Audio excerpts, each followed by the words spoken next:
Hey, y'all, what's up? What's going on? So, we got a new show on the roster. We'll see. If y'all like it, then I'll keep it. If not, then we won't. So, this one is Love After Lockup, y'all. I actually can say, like, I slept on this show. Like, I didn't really know too much about this. Like, I've heard about it, but then I think, like, I heard, like, I was watching some show and they was like, yo, one of my guilty pleasures is Love After Lockup. Like, it's a really good show. And I'm like, maybe I should give it a shot. But I still wasn't too convinced. But I was like, you know what? Let me try it out. So I watched all of season 3. I'm not even gonna lie to y'all. I didn't watch season 2 or season 1, so I'm not a super fan. I'm not like, I'm not seasoned with this, and I don't know the people. Like, I'm not invested in the characters like, I could be or whatever. But, I know what I know for right now. So I know that particular season, season 3 into season 4, because I saw that season 4 was coming up, and I was like, you know what, I want to be ready for season 4. This is episode 2, so we've only missed one episode so far, and I kind of just wanted to know what I was getting myself into and just kind of be familiar. So that's why I watched entire season 3. So let's just get right into it. I mean, honey child, make sure y'all subscribe so y'all keep up with my videos, okay? And make sure you like this video to keep me motivated to keep them coming, okay? And share with whoever likes this show so we can talk about it. Make sure you write down in the comment section as well, all right? So, all right, we want to talk about each one of these people, but I don't know, y'all. Like, it couldn't be me. I mean, I know love makes you do some crazy things, but just this whole situation that they put themselves in, I feel like it's unnecessary stress. And just to be like looking for an inmate in general, I just feel like it's not healthy, because you don't really know these people until they get out. And then it's like, you gotta hope that they are who they said they was and not just their representative, because people will finesse you in real life, never mind if you don't even see them at all. Like, what you think is going to happen? You know what I mean? And so I don't know. I just feel like these are things you got to definitely tread lightly with. So we first going to start off talking about Rick and Reydean. So he said that when he met her, she was 19 and he was 40. So there's a big age difference there. They do both seem like they're two big freaks. I saw that he was buying her lingerie, and homie spent $700 on some lingerie. Honey child, like, I'm gonna put this on. I'm gonna do a little dance for you. I'm gonna be sexy, walk around the house maybe in some heels, but then I'm gonna take the shit off and we gonna get it on and popping. So I don't feel like I would want anybody to spend that much money on me for some lingerie. Like, go to Victoria's Secret, shit, go on Amazon and get something nice for me. I mean, that's just me. Like, I'm not super materialistic. It doesn't have to be a Gucci lingerie or whatever. You know what I'm saying? Like, it's just, as long as it fits me, like, because at the end of the day, it's more for you just to kind of get that image. And, I know that guys are visual creatures, so they do like these types of things. Most of them do, not all, but, and then we do what we got to do, and then it's going to be off. You know what I'm saying? And I know I'm not going to wear that. I mean, I'm just saying. I don't know. $700 to me was a lot. But, hey, I mean, some of y'all may be like, I'm worth it or whatever. More power to you, boo. But I just thought it was a little bit much. And he has a roommate named Ramona, which I do feel like can and will cause problems in the future with his relationship with Reydean. She did expressed that she didn't really like the fact that he was shopping for the lingerie with the chick. Like, he's like, that's just my best friend, and it makes me feel not so pervyish, out here getting lingerie in a woman's store. She's there kind of looking for the stuff for me. So, but even with her, she kind of was like, is she, why? That's a lot of money, You could tell that she was kind of jealous or whatever. And he did say that sometimes he feels like Ramona has a thing for him. So you being aware of that, putting her through this process, and she lives with you, I'm pretty sure y'all probably see each other naked. Like, I don't know. I just feel like it could possibly be a little bit more to the story, but he doesn't seem like he's super into her. But I'm sure on, like, a horny night or a drunken night, I'm pretty sure something could have possibly happened. That's just my thoughts, but I don't know. But anyway, he gets a rude awakening that she is not going to be coming to his house once she gets out, because she's supposed to be getting out real soon. And he finds out from her father that she's supposed to be going to the family house. And he's like, but wait, like, she told me she was coming to my house, so this kind of like sets him aback because he didn't know anything about this. But the father's like, I want to make sure she's good before she kind of goes out into the real world and maybe kind of relapses. So I get where this guy is coming from as a father, wanting to make sure that his daughter is good, especially if he knows her patterns and he realizes that, yeah, she was sober for all these years, but she was sober incarcerated. This is like, now you have not as many restrictions. You're going out into the real world. Now you're going to be social. There's going to be pressures to drink, there's going to be pressures to do drugs or whatever, especially depending on the crowd you hang out with. He hangs out with bikers, so I don't know if they're a sober biker club, but if they're not, I'm pretty sure they do a little bit more than just drink. I mean, I could be wrong. Maybe I'm stereotyping, but, at times that's what it is. So, and they're worried about him as well, because they're hoping that this is not some kind of scam or something, or she's just playing with him, because he's a very trusting man and he has like such this big heart and wears his heart on his sleeve. But he got another blow later on in the show, because they said that she wasn't coming out due to like COVID protocols. So he was super upset about that. He seemed like he was crushed. He had to like go out and take a ride on his motorcycle to kind of clear his head and get that thrill real quick. The next couple that they spoke about, well, not the next, I don't have any particular order, I just kind of like wrote their names down, but another couple that kind of was there was Martell and Kayla. So they're an old couple, but they're new to me. When I say old, they've been together for 13 years. I guess he went away 13 years ago, from what I heard. And so they actually know each other. It's not like they're strangers, but they kind of are strangers, because there's been so much time. Like, people change. He has a whole different mentality. She has a whole different mentality. She said that the only thing that he asks from her is just to not get intimate with anybody else. But she pretty much failed that. I mean, you can't ask somebody to just be a nun for 13 years. She has no remorse for it from the way she's talking. She's just like, he should be happy because this made me a better sex partner at the end of the day, so he shouldn't be upset about it, and you can't expect somebody to not do anything for so long. I mean, but she's also ready to let him shoot up the club, and she's talking about she ovulating, and she's ready to let him, come up in there like raw and whatever. And I'm just like, girl, like, how about he get a test first? Like, you don't even know what happened all this time. Like, you don't even know if anything crazy happened. I don't want to wish harm on nobody, but you don't know. Especially after that long of a time, you're just hoping. And a lot of men, they're not going to come out and say everything that happened over time. They're not going to tell you their downfalls. They're going to just tell you what they want you to know, So, I mean, you would hope that nothing crazy happened, but at the end of the day, you don't really know what happened. And I feel like she's not even thinking about that. She's just like, my man is back and I want a baby, so we going to let the universe decide what happens next.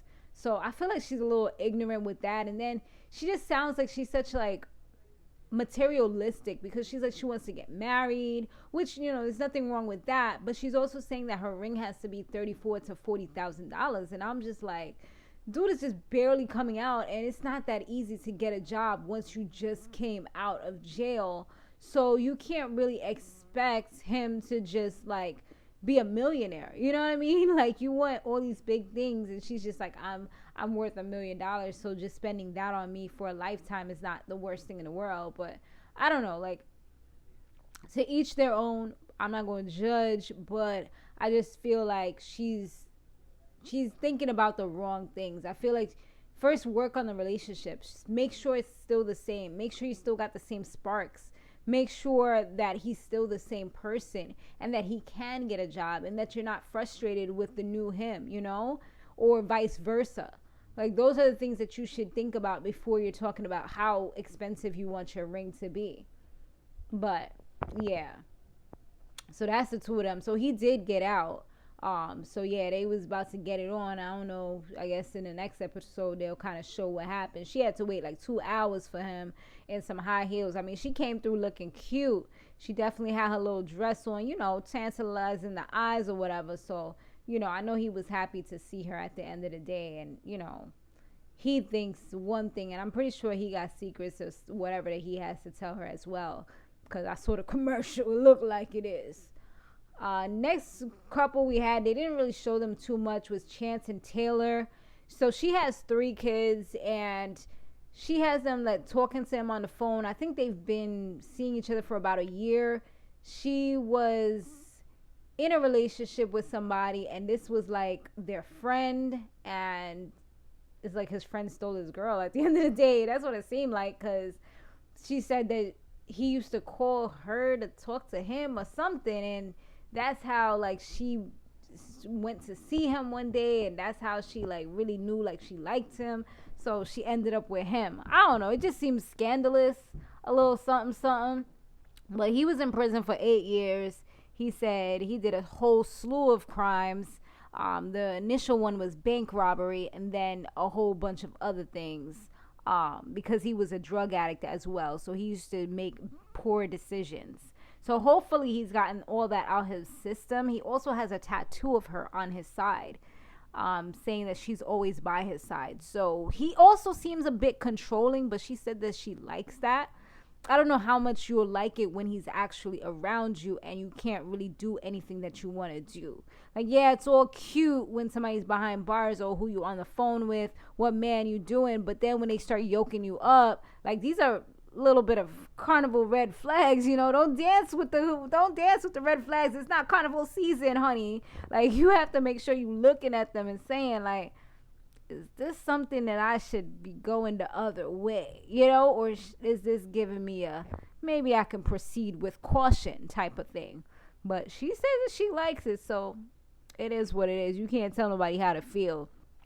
Maybe she feels, some people I feel like they feel like controlling means love, but a lot of times it's not that. It's just this person is insecure, or they could be dangerous, or they could have their own internal issues, which they're kind of putting on you, and it's never going to get better, especially if you accept it. Like, it's just going to get worse and worse, to the point where he was even saying that he didn't want her to have her, I think it was him. He's like, yeah, he was saying that he didn't want her to have her sister living there when her sister's been doing so much for her. It's like now her twin sister, who's her blood and will always be her blood, you're trying to kick her out. I mean, yeah, you want a comfortable home, but you brand new at the end of the day. Like, her sister's been with her from the womb, literally they've been sharing the same womb together. So yeah, I didn't really like that part about it.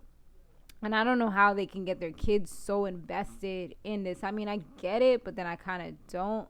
Like, yeah, you want to make sure that your kids are good with whoever you're going to be with. But when they're in jail, I just feel like it's scary. And I feel like the kids, they kind of were confused because they were saying something about they wanted to go to jail or something like that. I forgot. I didn't really write down that scene. But I remember they said something which it kind of bothered me, because I'm like, she's just like, oh, you're too young to go to jail and stuff like that. And I'm just like, girl, like, teach them better values. Like, teach them that jail is not the way, And he just made a mistake in life, and now he's changing. Like, you're not, I feel like she wasn't saying the right things, but that's just my parenting style. Everybody has their own way, and, there's no book of what you should or shouldn't do, I suppose. Just don't neglect or abuse them, especially for any guy. But that could become next, knowing that he's so controlling. So Tiffany and Kevin were the next group, and they started talking 3 years ago on Facebook. She went to jail shortly after they messaged each other.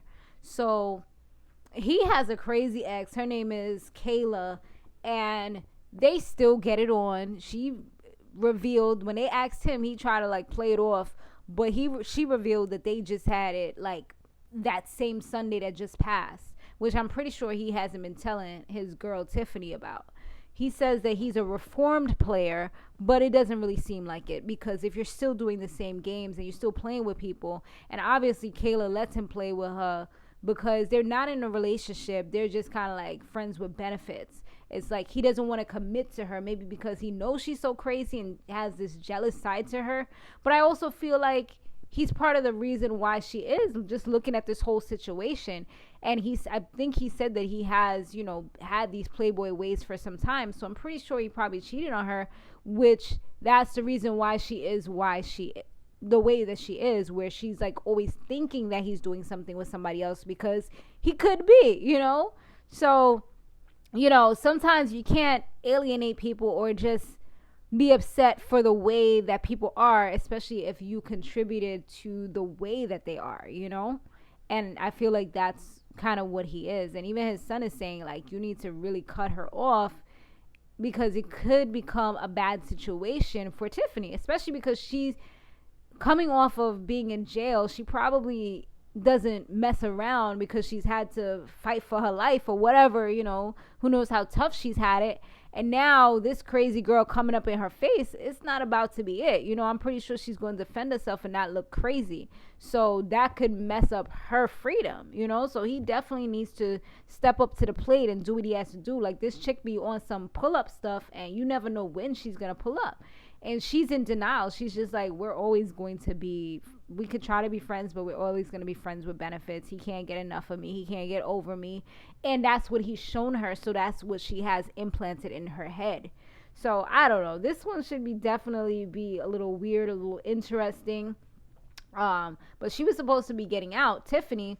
But then he was like super ready, woke up early. He was on his way to go to meet her, to take her to the halfway house.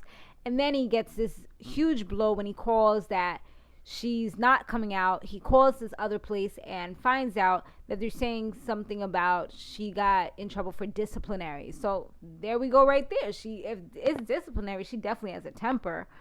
And they wouldn't give him much information because obviously he's just a boyfriend. So, you know, you're not going to get as much respect. And when he checks the website for, I guess, parolees or, you know, inmates or whatever, it says that she's not going to be reconsidered until April 2025. So it's like now he's like reconsidering everything. He's just like, that's a long time to have to wait for somebody, you know? Like, I don't know if I can do it. So I guess he's waiting to kind of hear from her what happened, what's going on, what's the next step, so that way he can see what he wants to do with his life. And finally, we have Harry and Indy. So they were definitely from the last season. And this is just, she kills the crap out of me. Like, Indy, girl, like, she don't listen. And I feel like a lot of the stuff that her mom has told her is kind of starting to kind of come to pass. I feel like now she's seeing what it really is for what it really is a little bit. Like, once again, the flags is up there and she there dancing in the flags, you know. Yeah, I'm West Indian, y'all. So yeah, she there dancing up in the flags and walking up herself and just kind of keeping it going. And she's not like stopping and saying, hold up, wait a minute. It's like she's contemplating it, but she's keeping it moving, keeping it shaking and jamming, you know? So he's finally out, you know. They had that moment, that blast, you know. He's happy. She got her little baby calling him like, what, Daddy Poppy or something like that. I don't even know what baby called him, but I was just like, what? Like, you doing the most right now. Like, and at that point, the kid hadn't even seen him, and you're setting her up to, like, get used to this man that could possibly not be in her life, you know? Like, these types of things are traumatizing, and I feel like she's not really thinking logically. I don't know where the kid's father is, but if he is around, I know that he's probably upset about this situation. Hopefully he's not, because this could definitely look bad for her in in court, family court, this whole situation. It just seemed weird to me that she was doing that. But he says that his family didn't really support him while he was in there at all. So when he came out, he didn't even go to their house straight away. He ends up going to the halfway house, bringing them burgers and stuff, which I'm pretty sure that Indy bought, because where did he get money from, you know? And they slaved over this meal for him, trying to make stuff that they know that he likes, even though he said, quote unquote, that he don't like it. He just wanted to have a burger and fries. They went to like the chicken spot or whatever.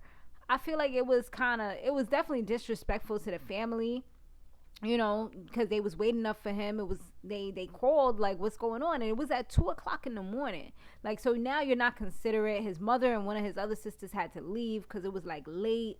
And I don't know. It was just, if that's the way he is, like, that's definitely something that she's going to have to think about, because he's probably going to do stuff like that to her, come at a certain time and then kind of brush it off like it's nothing. She even asked him, like, maybe you should apologize because, it's your sister or whatever. And he's like, for what? Like, I did nothing wrong. So he didn't even grasp the concept that he did something wrong, and he made his family feel unappreciated, especially because they wanted to see him so much. Like, they was all on this high, happy to see him. Maybe they didn't help him, but sometimes you got to do that tough love. Like, you put yourself in there, especially if it's for something like what it was for, robbing and kidnapping. You do that. Like, that's not something where it was like you got racially profiled. Like, that's what Martell said he got. Even though with him, I ain't with his story either, because Martell said that he got racially profiled. That's how he ended up in jail. But yet, mind you, homie, you had all these different substances in the back of your car. He said the hounds came out, but it's all because he got racially profiled. Don't blame it on that, because at the end of the day, you was doing something wrong. Yeah, they might have got you because of that reason, because they was doing the whole racial profile, but no, you was still doing something wrong. Like, if you was doing the right thing, there was nothing they could have caught you on unless they would have planted something. Now, that's a different story. That's where you could use the, they was racially profiling and, they did. No, but they caught you doing something wrong. Like, I have no remorse for people that are actually doing something wrong. Like, I'm not the type to be like, free my nigga, bust down because they got in trouble, they went to jail for killing somebody that didn't even do anything to them, or it was because they just wanted to kill somebody. No, don't free them because they did something wrong. Now, if you didn't do anything wrong and they got you in there for no reason, just because you're black or because you're Hispanic, then yes, free this person. You know what I'm saying? Like, that's just how my mind operates. I'm always on the side of what's right. And that's just, it is what it is. So he just couldn't grasp the concept. I'm talking about Harry. He couldn't grasp the concept that in this moment, he did not do the right thing. Like, you made these people feel like crap, and you're staying in their house, or you're supposed to be staying in their house. So then, instead of apologizing, they all leave. They take up the baby probably at 3 a.m. or 4 a.m, whatever time it was, because it was still dark. And initially when they called, it was 2, and that's when he had just got to the halfway house to drop off the things. So I could just imagine what time he actually, ended up leaving. So they ended up going to a hotel, which I'm pretty sure she had to pay for. And she was like, she knew it was going to be expensive, but she didn't like all the friction that was going on and what was happening. And she's like, she didn't realize that it would be like this. So I'm sure, even though she doesn't want to admit it, she's just like, damn, she's like, I'm not used to having issues with my family like this. So this is definitely taking me a little bit aback, and then when the what you call it calls, I guess the parole officer calls, he calls her sister's house trying to be like, he was supposed to call me, and he didn't even call like he was supposed to. He calls the PO like, I forgot or whatever. And he's like, well, now we have to put an ankle monitor on you because we have to make sure that you're at your sister's house and not out there with your pen pal. And she got offended by that, by being called a pen pal. But at the end of the day, like, you were a pen pal, you guys are not legally married. They're not going to